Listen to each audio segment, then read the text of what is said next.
A mãe que morreu e levou o filho junto.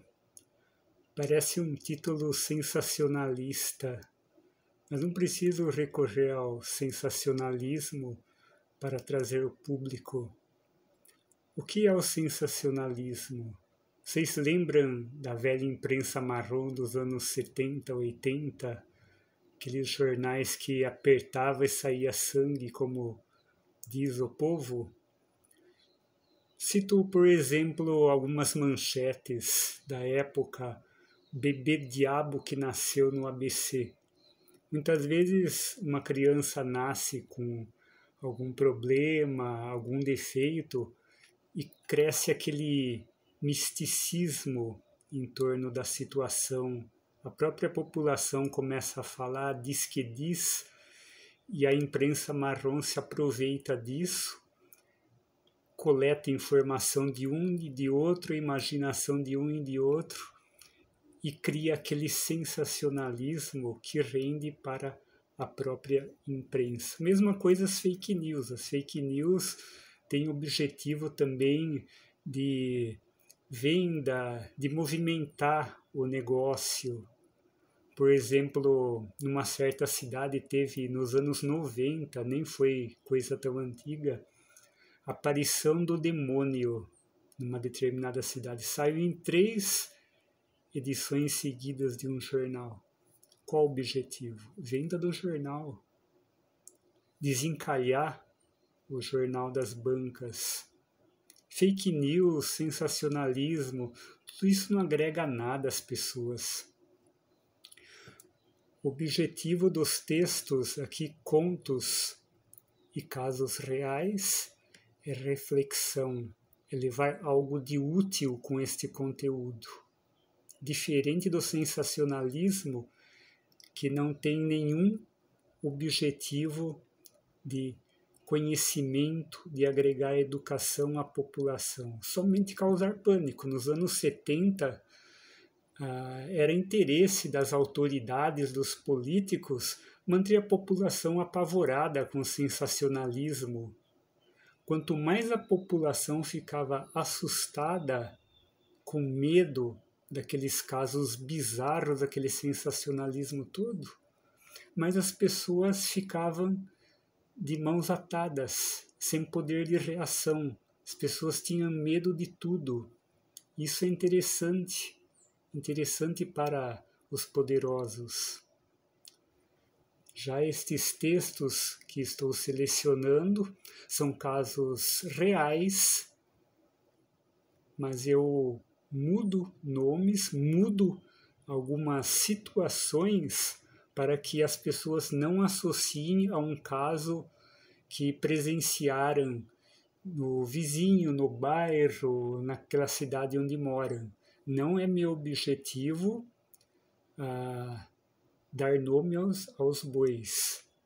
O objetivo aqui é criar consciência, abrir os olhos das pessoas, porque estamos vivendo um momento, não só no país como no mundo, muito delicado. Se não abrirmos os olhos para o que está acontecendo no mundo, na sociedade, como as pessoas estão ficando, nós corremos um sério risco de morrer não só de doenças físicas, como problemas psicológicos, depressão, está ocorrendo muito caso de depressão, e também conflitos familiares terríveis. Este caso que vou citar agora é um caso que presenciei, não é muito antigo, é mais atual. Mudei nomes, são todos nomes fictícios, dei algumas modificadas no conteúdo para que ninguém associe a um caso presenciado. Porém, foi um fato por mim observado, como todos os demais que virão, são casos que presenciei diretamente, indiretamente, através de amigos que me relataram pessoalmente e também através de cartas. Muitas cartas que eu recebi durante minha vida, desde os anos 80, as correspondências, muitas pessoas me relataram casos pediram orientação para resolver tal problema.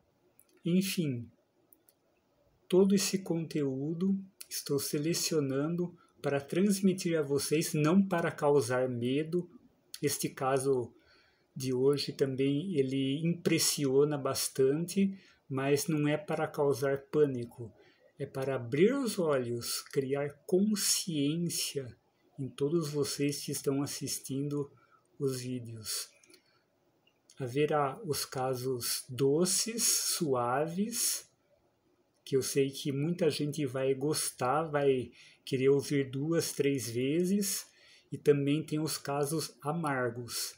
O de hoje, que abre esta playlist, é um caso amargo, mas é para criar consciência, abrir os olhos de vocês, principalmente as pessoas mais carentes, fragilizadas, que buscam de repente príncipes encantados, acabam caindo na lábia de pessoas aproveitadoras, de pessoas que se consideram deuses. Como na entrevista um amigo citou, que eu considerei formidável a colocação dele, pessoas que se acham deuses. Este é o tema central da mãe que morreu e levou o filho junto. Pouco se sabe da história de Dona Rita do Casarão, como foi criada, com quem e quem foi o pai de seu filho. Dona Rita do Casarão não é mulher de amizades. Ninguém sabe de seu sustento, nem da misteriosa casa em que mora, que dizem ser herança. Enfim, especulações nunca faltaram, certeza ninguém tem de nada. O tempo passou, o filho de Dona Rita cresceu, igualmente sua mãe, pessoa reservada, de poucas palavras e muito menos amizades. Ele estudou, arrumou um emprego relativamente bom, e no serviço conquistou o coração de Elide, mulher insegura, que cresceu num ambiente familiar difícil, incompreendida pelos pais. Elide viu naquele homem de poucas amizades e de certa forma taciturno, alguém que poderia acolhê-la. Nessa acolhida, Elide seria feliz e o faria igualmente feliz. A aproximação de ambos foi se acentuando. Ele, Ricardo, ela, Elide. Ricardo, sempre educado, cavalheiro, demonstrava organização e disciplina, algo que faltava no ambiente familiar que Elide cresceu. Veio o namoro, o noivado rapidamente. Para onde Ricardo levaria Elide? Para uma casa grande, a casa de sua mãe. Elide achou estranho, mas certamente seria muito melhor que sua casa, morando com irmãos desajustados, pais incompreensivos e até sobrinhos. Elide sairia da muvuca e iria morar somente com seu marido e a sogra, uma senhorinha calma e amorosa. Foi essa a impressão que Elide teve dela ao ser apresentada. Foi recebida com largo sorriso por Dona Rita, que não mediu perguntas. Investigou toda a vida de Elide em apenas 1 hora de conversa. Culta, Dona Rita soube perguntar tudo o que quis sem demonstrar curiosidade. Foi jogando verde para colher maduro e conforme Elide ia falando, Dona Rita dava orientações, como se fosse uma mestra em psicologia. Acalmou o coração inseguro de Elide, que saiu do casarão visualizando um casamento feliz. Encontraram o marido e a sogra ideais. Ricardo e Elide casaram. O casarão de Dona Rita, o novo lar de Elide. Nas primeiras semanas, Elide foi constatando que Ricardo era realmente aquela mesma pessoa que conheceu no serviço. Ponderado, mas continuava taciturno. Tratava-a com a mesma atenção que lhe dava no serviço, mas algo de estranho havia. Parecia que Elide não conseguia transformar a vida dele, agora casado, em momentos de felicidade. Aos poucos, Elide foi descobrindo a face real de Dona Rita. Aquela mulher que a recebeu de braços abertos, educada e orientadora, na verdade é dominadora. Pouco a pouco foi se sentindo nas rédeas daquela mulher, a mesma rédea que toda a vida prendia Ricardo. Ricardo, sombra de Dona Rita, assombrado. Mesma impressão Elide passou a ter daquele lar, daquele casarão. Onde Elide estava, parecia estar sendo vigiada por Dona Rita. No quarto, na sala, na cozinha, no banheiro, sua sogra parecia vigiar-lhe 24 horas. Em cada cômodo da casa, era como se houvesse uma câmera do Big Brother. Câmeras que eram os olhos de Dona Rita, olhos que não eram mais aqueles que a receberam antes do casamento. Rita agora olha para a esposa de seu filho com o mesmo olhar que toda a vida teve para com ele. O de domínio. Ricardo, seu filho, Elide, sua nora. Todos suas propriedades. Não demorou para Dona Rita começar a manipular a vida de Elide, dentro e fora do casarão. Mas não eram somente ordens de horário, organização dentro de casa, cuidados domésticos. Eram ordens mentais, psíquicas. Dona Rita tentava transformar sua nora em robô, como fez com seu filho. Ciente agora da dramática realidade em que caiu, Elide tenta, antes de pensar em se livrar através de um pedido de separação, divórcio, conversar com Ricardo, para saber até onde ele aceita essa vida amarrada. Se não existe alguma possibilidade deles saírem dessa rédea e terem a vida deles. E a descoberta é ainda mais dramática. Ricardo demonstra se sentir protegido pela rédea de sua mãe. Ser influenciado e controlado o tempo todo por ela é um fator de admiração para ele. Minha mãe tem o poder, por isso me dá segurança o tempo todo, alegou. Elide entendeu que não tinha jeito. O filho não se separaria da mãe por nada. O jeito seria Elide se separar, mas foi descobrindo que sua intenção deixava Ricardo extremamente abalado, a ponto de demonstrar depressão. Isto porque Elide representava para ele um certo frescor, uma amenizada em sua vida dominada por sua mãe. Ricardo se sente seguro, mas não é feliz estando amarrado à sua mãe. Seu comportamento taciturno no serviço era reflexo disso. E Elide aceitou para aliviar. E ele aceitou Elide para aliviar e não curar a sua alma. Ou seja, ele buscou no casamento com Elide um alívio e não a cura. Elide tenta agora fazê-lo entender que se continuarem nessa vida, eles dois, ambos, não serão felizes na ilusão de uma segurança. Mas Ricardo nega. Ele esconde o sentimento de tristeza. Sua mãe limitou sua visão interna, de conhecer a si próprio e descobrir que ele é capaz de dar segurança a ele mesmo. E Dona Rita, já sabendo que Elide entendeu tudo o que ali acontece, começa a apertar o cerco a Elide, intimidá-la, mas sem gritos ou ameaças físicas, intimidação psicológica, com olhar e tom de voz. Ao contrário de Ricardo, que trata Elide como sua rainha, seu suporte e seu respiro diante do controle da mãe, que ele nega que lhe seja prejudicial. Nisso, Elide passa a sentir compaixão por Ricardo.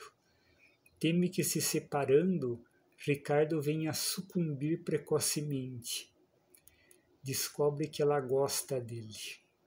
embora não saiba definir ainda até onde se gostar é compaixão ou amor mesmo. Afinal, se não fosse robô da mãe, Ricardo seria o marido ideal. Nunca levantou a voz com ela, nunca a ameaçou. Trata-a como nunca foi tratada em sua casa, com desprezo, grito. Elide sente agora que se livrou de um extremo e foi a outro. Livrou-se de uma família que a tratava como um nada ou um estorvo, mas tinha a liberdade de ser ela, para cair nas mãos de alguém que lhe dá atenção, mas é totalmente manipulado por sua genitora. E sendo manipulado, amarra-a. Mas por que não desamarrar tudo? Se Ricardo está dominado, por que não tentar enfrentar a dominadora? Elide leva dias para criar coragem para isto, até que diz, é agora. Chega até Dona Rita e vai direto ao assunto. Dona Rita, casei com o Ricardo, ele é meu marido, é maior de idade, homem formado, independente, tem a profissão dele. Ele precisa fazer a vida, ter as escolhas dele para ser realmente feliz ao meu lado, que sou esposa dele. Rita, olhando firme para Elide, diz, antes dele ser seu marido, é meu filho. Quem responde por ele sou eu, que o coloquei no mundo. E ele sempre aceitou assim. Dona Rita, a senhora não entendeu. Ele cresceu, é maior de idade. A senhora já fez sua parte como mãe protegendo-o quando era criança. Agora ele sabe se virar no mundo, ele é livre. Rita, com um sorriso irônico, interrompe. Quem não está entendendo é você. Ele assim aceitou desde pequeno. Eu sou a dona disto tudo aqui e ele é meu filho. A palavra final é minha. Eu decido tudo por ele. Não tente mudar o que está sob o meu domínio. Você está em minha casa e aqui eu mando ninguém mais. Elide vê que não tem diálogo. Dona Rita não desistirá de amarrar o filho e ela enquanto estiver com ele. E Ricardo não tem força para se desamarrar. Foi dominado desde pequeno. Mas Elide repentinamente vira-se para ela e diz, a senhora não é eterna. Algum dia morrerá e ele terá que se virar sozinho, algo que ele nunca fez, tomar as próprias decisões, porque sempre esteve subordinado às suas decisões. A senhora está prejudicando o desenvolvimento dele. Nesse momento, Elide se assusta com a expressão e resposta de Dona Rita. Não vou morrer logo, e quando eu morrer, ele irá junto de mim. Elide dá as costas horrorizada. Se fecha no quarto. Quem é essa mulher que quer decidir até o destino dos outros? E pensa, será que ela colocou isso na cabeça dele também? Que se ela morrer, ele também irá morrer junto dela? Passam-se meses. Elide vai suportando, não sabe mais que atitude tomar. Se separar, voltará para sua família, que sempre a tratou com desprezo, e será pior o retorno, aguentará críticas por ter se separado, e carregará preocupação com aquela pobre criatura dominada pela mãe.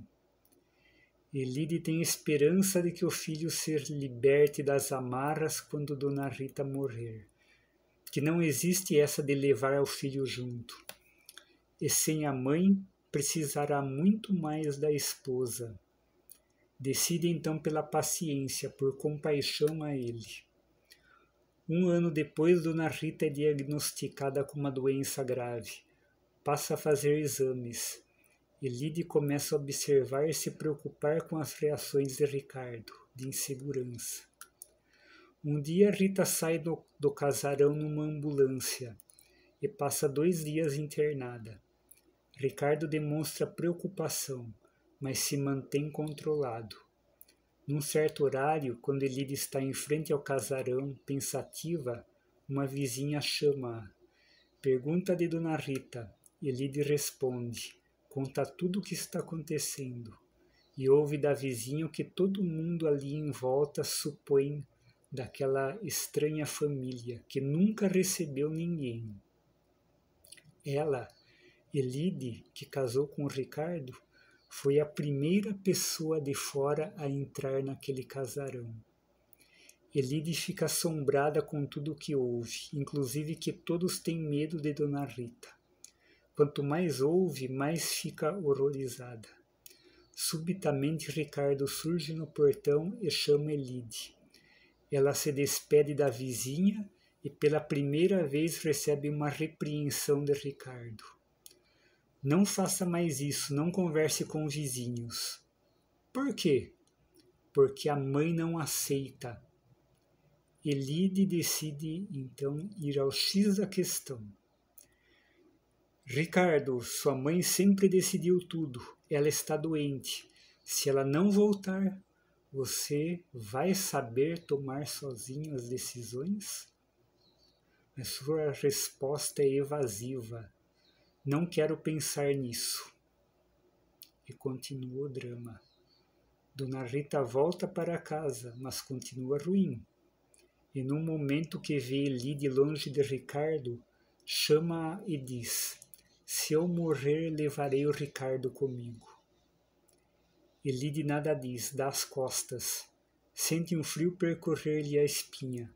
Mal consegue dormir naquela noite. Dona Rita novamente piora e é internada. Entra dia, sai dia, ela é internada. Elide nota que Ricardo está tenso e imagina que se ela morrer, ele poderá ficar psicótico. Não será fácil transformá-lo numa pessoa livre das rédeas da mãe. Ricardo vai visitá-la 2 vezes por semana, mas ele não fala dela para Elide. Ela então decide um dia ir junto. Vê que a mulher está lúcida, firme mentalmente, mas debilitada fisicamente. Elide é chamada por uma enfermeira, longe da mãe e filho. Pergunta o que ela sabe de Dona Rita. A enfermeira diz que a mulher tem se tornado agressiva no hospital e chegou a desejar a morte de uma enfermeira. E a enfermeira morreu 2 dias depois. Mais uma vez Elide leva um impacto. Que mulher é essa? Pensa novamente no que ela disse de levar Ricardo se ela morrer. Elide não conseguiu dormir bem outra noite. Finalmente, Dona Rita morre no hospital. Momento tenso para Elide. O que se sucederá? Velório normal, mas sem parentes. Somente ela e Ricardo no velório. Elide pensa em perguntar sobre os parentes, mas decide não. Ricardo está estranho. Prefere esperar os dias seguintes para começar a conversar com ele. Passam-se 2 dias. Quando Elide decide começar a conversar sobre o futuro deles, Ricardo sofre um infarto fulminante e morre. Elide, agoniada, pensa: quem era aquela mulher? Quem era a Rita do casarão? Elide casou com Ricardo, e nesse tempo juntos não conseguiu descobrir o mistério daquela família, da dupla mãe e filho, pois nunca viu parentes deles. E no comentário do povo, nada além de especulações e imaginações.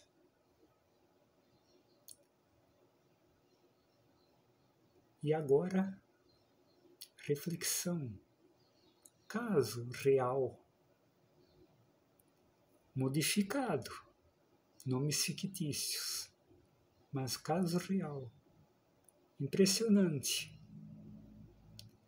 Impressiona principalmente quando pensamos naquela expressão de um rap famoso: amor só de mãe. Realmente, a mãe põe o filho no mundo. A mãe é a primeira protetora. A mãe faz tudo pelo filho, dá a vida por seu filho. Como pode, de repente, esse amor, essa segurança de mãe se tornar obsessivo, se tornar nefasto, prejudicial? Acontece muito na vida de casais, entre marido e mulher. Quando o amor vira obsessão, ele deixa de ser amor, porque amor não é obsessão. O amor, ele é entendidor do outro. O amor é compartilhamento. O amor permite determinada liberdade da pessoa ser o que ela é. O amor respeita as limitações do outro. O amor não pode ser controlador, dominador, jamais. O amor é sempre compreensivo, companheiro. O amor divide compromissos, divide tarefas. O amor auxilia o próximo. O amor principalmente educa. Ele não pode, por exemplo, agraciar o outro em suas malandragens. E é o que se vê muito hoje.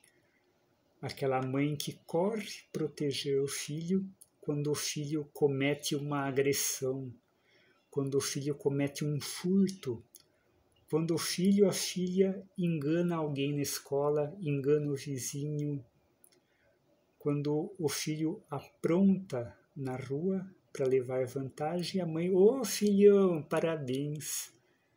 E isso aí, filho, aprenda a ser malandro. Isso não é amor. Mãe que é mãe não faz isso. A mãe que está fazendo isso está construindo um marginal, mais um golpista na praça. E isso não é mãe. A mãe que faz isso é uma mãe pilantra. A mãe pilantra está construindo um filho pilantra. Aqui neste caso, a mãe dominadora é um caso de insegurança que ela traz. É uma revolta, um trauma que ela teve na vida, não conseguiu se libertar. Então ela teve, sabe-se lá, um marido, dominou o marido, separou ou também eliminou o marido, deu um fim nele e sobrou o filho. Então ela domina o filho. O filho é propriedade particular dela para ela fazer o que ela bem entende. Ela controla toda a vida do filho, que não tem opinião própria, aceita por uma segurança ilusória. Ele tem na mãe uma segurança falsa. Porque ela, sendo a dominadora, ela se engana a ela mesma e engana o filho. Ou seja, é uma destruição contínua. Uma vai puxando a outra. Isso aqui num caso pequeno, um caso familiar. Muitas vezes isso se estende para um grupo familiar, se estende para uma cidade, onde vemos muito na política acontecer isso, aquele político, aquela pessoa que tem o poder de dominar o seu povo, aí já cai no coronelismo, até uma extensão maior que podemos denominar que é a ditadura. Chegando ao caso do Hitler, o famoso Hitler, nazismo. O que foi o nazismo? Controle das massas.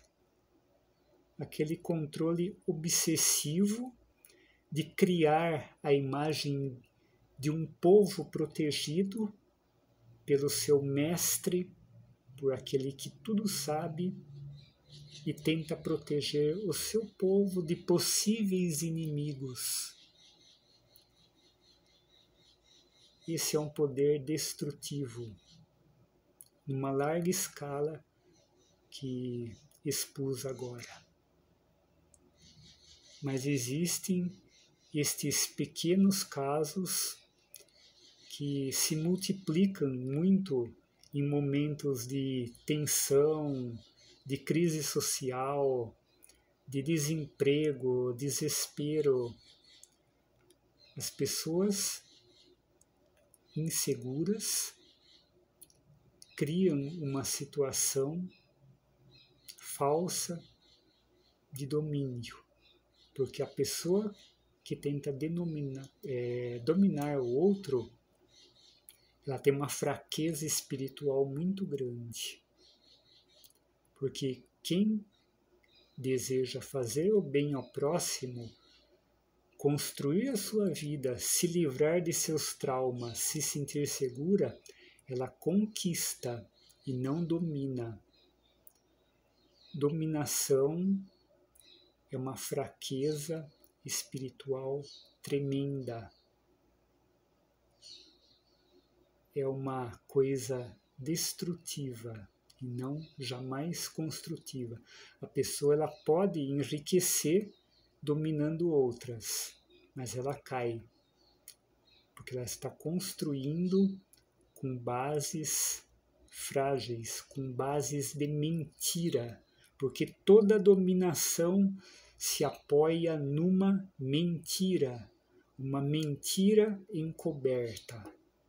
Ela esconde os seus podres quando domina alguém, quando domina um povo, quando domina uma família. Ela está escondendo podres. A pessoa legítima, autêntica, ela conquista, como Jesus Cristo conquistou. Jesus Cristo não dominou ninguém, ele conquistou. Quem acreditar no Pai, siga. Jesus não impôs nada. Jesus conquistou as pessoas. Dominadores não conquistam. Dominadores, o que eles fazem? Chantagem psicológica. Eles buscam a fraqueza da pessoa carente para lhe dominar. Foi o que aconteceu com a Elide.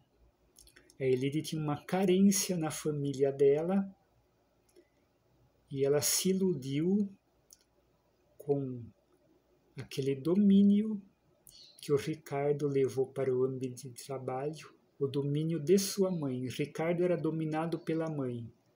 O que aconteceu? Ele transmitia, onde trabalhava no seu círculo social, o domínio da mãe. Ele não era ele não tinha personalidade. Ele era a mãe dele. E a mãe, através do filho, acabou buscando uma pessoa carente. Ou seja, Dona Rita tinha o filho, através do filho dominado, ela chegou a uma outra pessoa, no caso, a Elide. Essa é a reflexão deste texto, a mãe que morreu e levou o filho junto. Fica aqui um caso para vocês pensarem, analisarem de uma forma construtiva. Mais uma vez, não quero que vocês se impressionem, eu quero que vocês se fortaleçam com este caso para tomarem cuidados na vida de vocês e ajudarem os seus amigos, porque o mundo que nos cerca é cheio de riscos. A falsidade está por todo lado e os espertos estão em busca de pessoas carentes, necessitadas, pessoas em desespero, pessoas desorientadas, para eles terem ali o meio de causarem à sociedade a imagem de que eles são poderosos, de que eles são deuses. Obrigado quem conseguiu assistir o vídeo inteiro. Acredito que tirou alguma coisa boa deste caso E comentem, os comentários ajudam o vídeo a enriquecer. Quanto mais pessoas comentarem, analisarem, fizerem perguntas, mais enriquece o vídeo, mais vai enriquecer esta playlist de fatos, de casos reais. Obrigado.